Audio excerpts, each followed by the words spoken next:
Dans l'arène tumultueuse de la vie quotidienne, se déroulent de fréquents affrontements, tels les actes d'un drame, dont les origines sont souvent enfouies dans les recoins les plus triviaux, voire absurdes.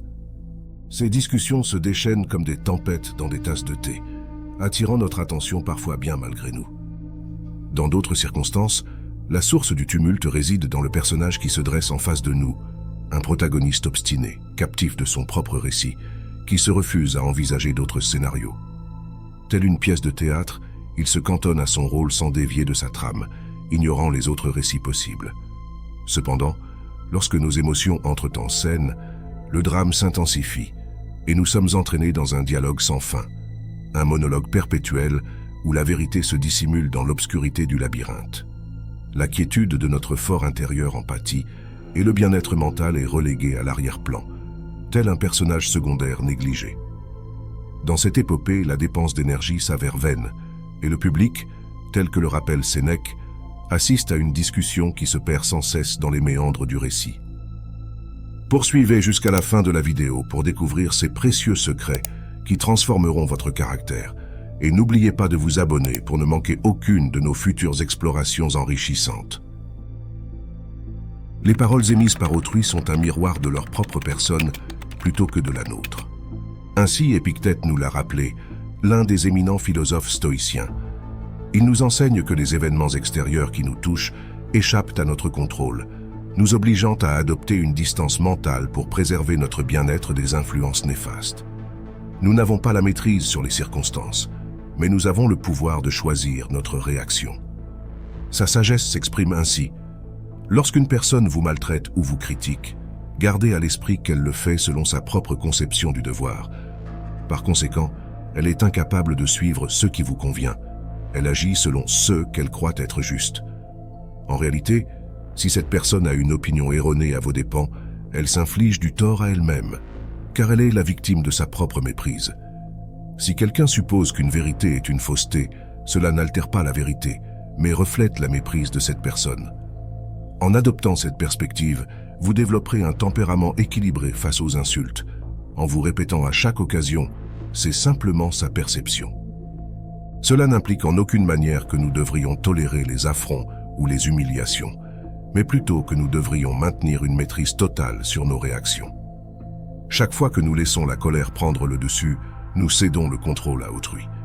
Chaque fois que nous permettons à quelqu'un de perturber notre équilibre émotionnel, c'est nous qui en subissons les conséquences. Ne prêtez pas d'importance à ceux qui n'en méritent pas.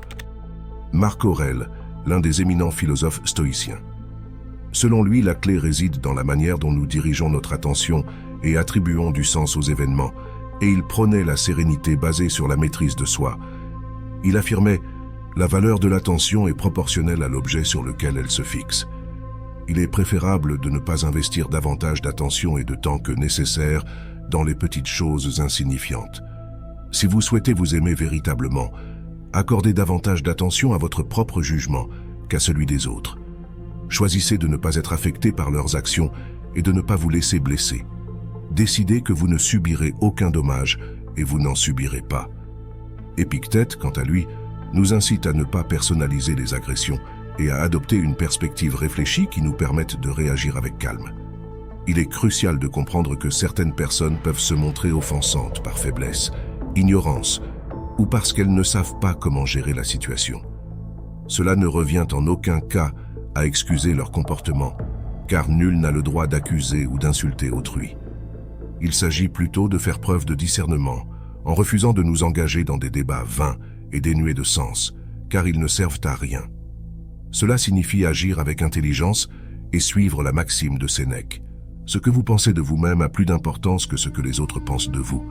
Le discours de Marc Aurèle renferme deux notions cruciales, des leçons précieuses pour éviter de s'engager dans des débats dénués de sens. Tout d'abord, il nous exhorte à ne pas accorder plus d'importance qu'il n'en faut aux critiques destructrices, aux opinions injustes ou aux idées inflexibles. Si nous continuons à les ruminer longtemps après la fin de la discussion, nous ne faisons que nourrir notre propre inconfort et frustration. Il nous faut apprendre à accorder à chaque élément l'importance qu'il mérite, ni plus ni moins. Le second point remarquable dans le discours de Marc Aurèle porte sur l'autonomisation. Personne ne peut nous causer du tort sans notre consentement. Par conséquent, lorsque nous nous laissons emporter par la colère et nous impliquons dans des débats futiles, c'est parce que quelqu'un a touché une corde sensible en nous. C'est précisément le moment propice pour réfléchir à pourquoi nous avons débattu d'une question si hors de propos, pour mûrir et éviter de répéter cette erreur à l'avenir. Préparez-vous au pire de la meilleure manière possible.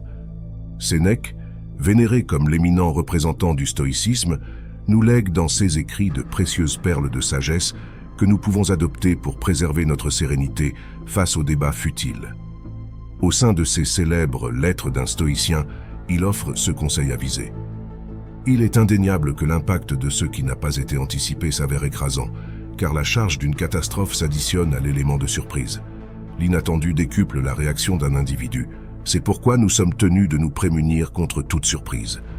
Nous devons anticiper toutes les éventualités et fortifier notre esprit pour faire face aux contingences futures, afin de ne pas être submergés par la confusion. Chacun fait preuve de plus de vaillance face à ceux qu'il a longuement préparés. En revanche, ceux qui ne se sont pas préparés réagiront mal même aux événements les plus mineurs. Sénèque évoquait l'importance de maîtriser nos attentes, car celles-ci sont souvent à la source de discussions dépourvues de sens. Lorsque nous entretenons l'attente que chacun que nous rencontrons soit ouvert d'esprit et flexible, nous éprouvons de la frustration lorsque nous nous heurtons à des individus inflexibles qui refusent d'écouter. En revanche, si nous sommes prêts à envisager cette possibilité, nous sommes alors en mesure de reconnaître instantanément que la discussion est vaine. Il est également judicieux de nous préparer mentalement pour aborder certaines discussions. L'apprentissage de techniques de communication assertive, par exemple, nous permet de maintenir notre sang-froid et de recentrer positivement le dialogue. La clé réside dans la conscience que nous évoluons dans un monde loin d'être idéal, où certaines personnes demeurent inchangeables. Par conséquent, nous devons nous interroger sur le choix de laisser ces individus nous priver de notre sérénité avec des discussions stériles, ou de faire preuve d'intelligence en mettant un terme à ces débats. Pour résumer, imaginez les débats du quotidien comme une histoire compliquée avec des personnages, nos émotions et nos interlocuteurs. Nous pouvons décider comment agir dans ces situations. Il est essentiel de se rappeler que toutes les discussions ne valent pas la peine, et que parfois, la meilleure chose à faire est de mettre fin à la conversation pour préserver notre bien-être mental. En suivant le conseil de Sénèque, nous évitons de nous perdre dans des débats inutiles et pouvons créer notre propre histoire où la tranquillité d'esprit et la clarté d'esprit sont au premier plan. À la fin de chaque discussion, nous avons le choix d'être les auteurs de notre propre histoire ou de simplement regarder celle des autres.